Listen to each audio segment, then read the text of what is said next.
I get some great advice on my show in the past from an entrepreneur who's actually a young guy and he's retired. His name is Jake DeSillis, and he does a show called The Voluntary Life. That's right. On your on network. LRN.FM, yeah. Yeah. And his advice for kids was, start being an entrepreneur now. You know, you're at home, you're a teen. You can afford it. Great. Yeah. You can afford to fail because if you want to be an entrepreneur, you're going to fail. It's inevitable, sure. Absolutely. So it's going to be, in many cases, numerous failures.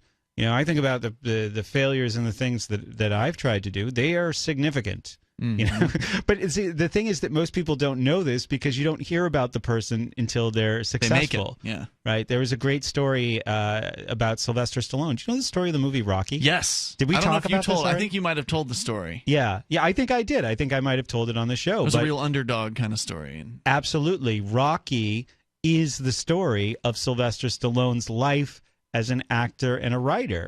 And he just kind of transfers the story into this boxer. So, and it's funny, at the end of Rocky, spoiler alert, you've had almost, 40 years, he doesn't win the big fight, but he made it. He got to the big fight. And that was such a victory for, what are they called boxers like that? Stumble bums, down and out kind of guys who just no one thinks will amount to anything. But Sylvester Stallone failed and failed and failed, and he knew what he wanted. And he walked away at one point, I think, from $300,000 that they wanted to give him to buy the script if they could buy him out of the movie. Like, you can't be in it. You're a funny-looking guy with a funny voice. You can't star in this movie. But he said no. Insisted. And he had nothing. He had sold his wife's jewelry. He had sold his dog to stay alive and turned down $300,000. That's a huge choice. Yeah, because that wasn't his vision to make Rocky without him. So some say you have to fail your way to success, and I think that's absolutely true. Yeah, and you never get to, you'll never get to the success if you aren't willing to try and then blow it.